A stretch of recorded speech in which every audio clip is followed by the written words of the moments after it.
बिस्मिल्लाहिर्रहमानिर्रहीम। अस्सलाम वालेकुम। एमजी फैमिली कैसी है? आज मैं एमजी फैमिली के लिए मज़ेदार से पिशोरी दम पुख्त लेके आई हूँ, जो बहुत ही मज़ेदार जायकेदार होता है। ईद स्पेशल पर हम आपको ये बनाना सिखाएंगे। आज मैं उसका तरीका बताती हूँ आपको।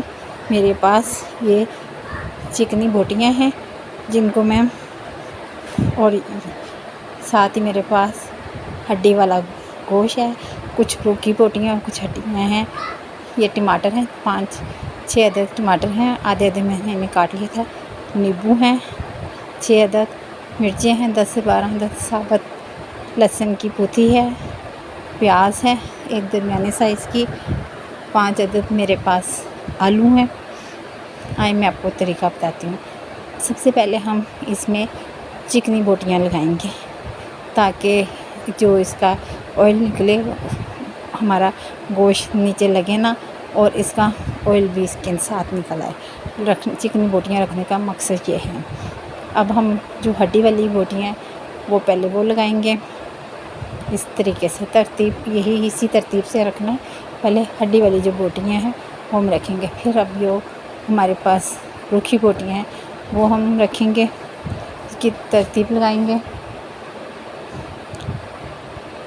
इस तरह से। अब आलू रखेंगे, ये मेरे पास आलू इसी तरतीब से हम रखेंगे, चारों तरफ फासला देके इस तरह से। ये आलू हमने लगा लिए हैं। प्याज रखेंगे, लहसुन की साबुत पुत्ती रखेंगे, लहसुन के जो जवे गिर गए थे वो भी बीच में डाल देंगे।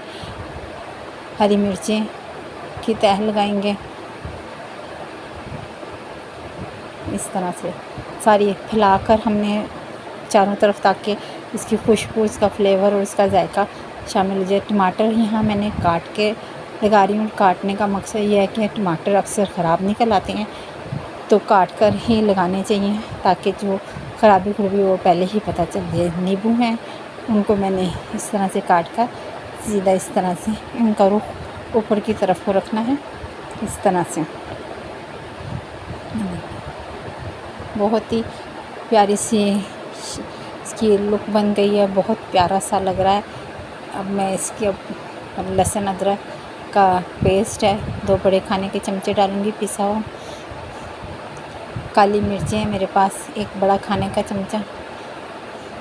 नमक, जैसा कि मैं कहती हूँ हस्बे जायका या हस्बे ज़रूरत, वो आप अपने हिसाब से कम बढ़ती कर सकते हैं। अब मैं इसको आटा लगा के इसको कवर करूँगी ताकि इसकी दम पुख का मतलब ये कि दम में एक चीज़ हल्की आंच में दम में पकना, अपने ही दम में अपनी भाप में पकना, उसका मकसद ये है।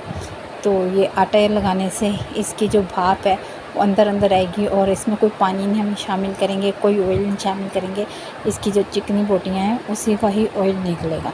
अब ये देखिए सारा तैयार हो गया। मैं इसको हल्के हाथ से ढकना दबा दूँगी ताकि कहीं से भी हवा ना निकले, ये एयर टाइट हो जाए।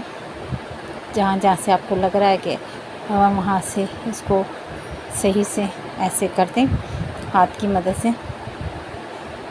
ये आपने चूल्हा जलाने से पहले अच्छे से चेक कर लेना है कि कहीं से ये लीक तो नहीं हो रहा। अगर कहीं से लीक होगा तो फिर वो दम पुख्त नहीं बनता सही से। ये जो ऊपर ज़रा सा सुराख खुला था मैंने उसे भी कवर कर दिया है। अब मैंने चूल्हा जला दिया। माशाल्लाह हमारा दम पुख्त तैयार है। तकरीबन मैंने इसे 3 घंटे हल्की आंच पर रख कर पकाया है। अब मैं इसे खोलूँगी। बहुत ही मज़ेदार सी खुशबू आ रही है।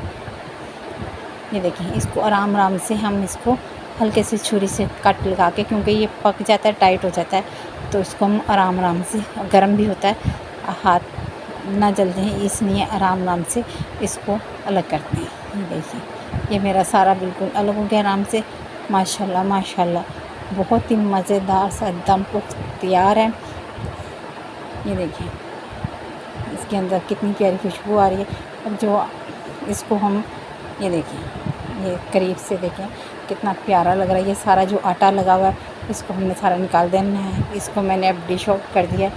ये डिश जो मैंने बनाई है, मेरे एक बहुत ही प्यारे से अच्छे से भाई हैं जो मुझे बहुत सपोर्ट करते हैं। ये डिश मैं उनके नाम कर रही हूँ। अगर ये डिश मैंने उनके नाम की है। डिश आप देखें कितनी प्यारी लग रही है, कितनी अच्छी खुशबू भी आ रही है। अगर आपको मेरी ये डिश पसंद आई है तो लाइक करें, शेयर करें, दुआओं में याद रखें। अब मैं आपसे अल्लाह हाफ़िज़ चाहती हूँ। अल्लाह हाफ़िज़।